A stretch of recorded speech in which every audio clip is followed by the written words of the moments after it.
Friends, welcome back to my channel fit at 50 and beyond. अगर हम 50 के बाद की फिटनेस को टारगेट करना चाहते हैं तो अल्जाइमर्स की बात होनी ही चाहिए। अल्जाइमर्स को आम भाषा में भूलने की बीमारी कहा जाता है, लेकिन ये इससे कहीं ज़्यादा कॉम्प्लिकेटेड है और बहुत से लोग अल्जाइमर्स के बारे में ज़्यादा जानकारी नहीं रखती। क्योंकि ये बीमारी अक्सर बुढ़ापे में होती है, तो लोग समझते हैं कि भूलना तो बुढ़ापे में आम बात है, इसलिए इसे नज़रअंदाज किया जाता है और स्थिति यहाँ तक पहुँच जाती है कि पेशेंट को अपना नाम तक याद नहीं रहता है। वो पूरी तरह से अपनी पहचान खो देता है और एक जिंदा लाश बनकर रह जाता है। उसके साथ कोई ना कोई केयर टेकर रहना बहुत ज़रूरी हो जाता है। किसी न किसी को उस पर निगरानी रखनी पड़ती है, क्योंकि अगर वो घर से बाहर जाए तो उसे वापस लौटना भी उसके लिए मुश्किल है, क्योंकि वो रास्ता भी याद नहीं रख पाता है। उसे हर दिन के छोटे मोटे कार्य करना मुश्किल हो जाता है। ब्रश करना, खाना खाना, दवाई लेना, ये सारी बातों के लिए उस पर निगरानी रखनी पड़ती है। अल्जाइमर्स डिजीज एक ब्रेन डिसऑर्डर है जो हमारी मेमोरी को, हमारे थिंकिंग स्किल्स को और हमारे रोजमर्रा के छोटे मोटे काम करने की क्षमता को खत्म कर देता है। जब टॉक्सिक बिल्डअप ऑफ प्लाक होता है हमारे ब्रेन में, तब ये बीमारी होती है। और प्लाक होता है एबनॉर्मल प्रोटीन क्लम्प्स जो हमारे हेल्दी नर्व सेल्स को डैमेज करते हैं। इसके कारण अक्सर मेमोरी लॉस हो जाती है, वो भी शॉर्ट टर्म मेमोरी लॉस। पुरानी बातें तो याद रहती है, मगर कल की बात याद नहीं रहती है। आज खाना खाया या नहीं ये भी याद नहीं रहता है। इसके अलावा पेशेंट बार बार वही बात दोहराता रहता है, वही सवाल पूछता रहता है, जिसकी वजह से घर वाले परेशान हो जाते हैं। इसके कई कारण हैं, जेनेटिक्स से लेकर डाइट, एक्सरसाइज से लेकर लाइफस्टाइल, हर चीज इस पर इफेक्ट करती है।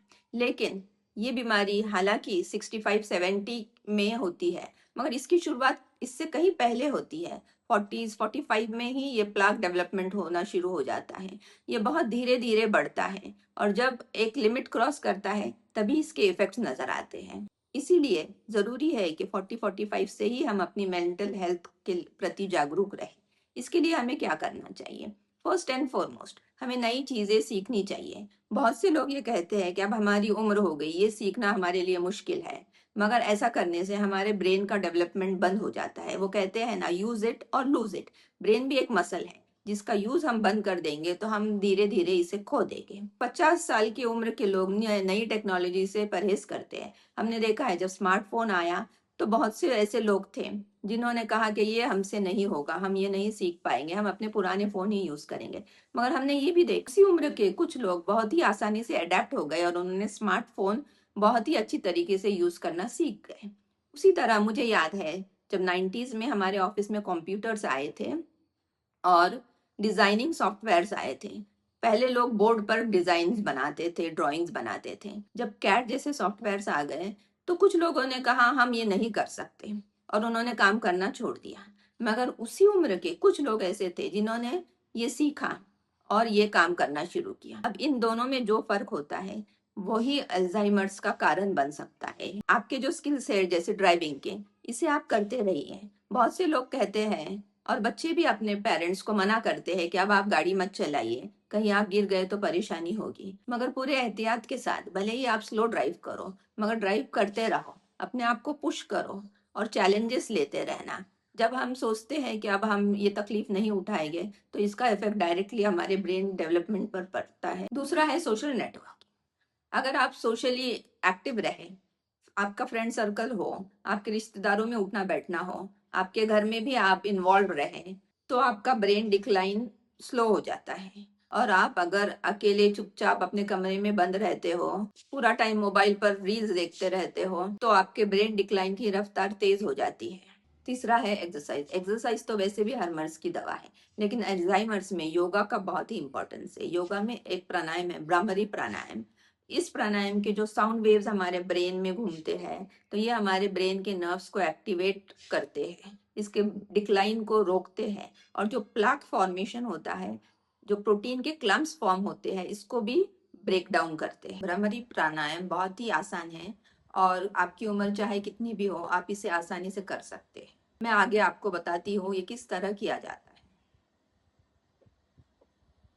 आंखों पर उंगलियां रखकर अंगूठा कान में डालिए और भौरा जिस तरह आवाज करते हैं उस तरह की आवाज अपने नाक से निकालिए।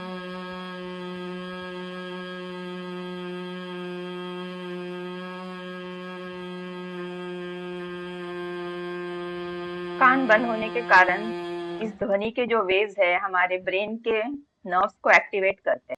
इसके अलावा शीर्षासन, जिससे हमारा ब्लड ब्रेन तक पहुंचता है, इससे भी बहुत फायदा होता है। हमारे लेफ्ट और राइट साइड के ब्रेन में से एक साइड ज्यादा डोमिनेंट होता है। अगर हम राइट हैंडेड है तो हमारा लेफ्ट साइड का ब्रेन डोमिनेंट होता है। अगर हम लेफ्ट हैंडेड है तो हमारा राइट साइड का ब्रेन डोमिनेंट होता है।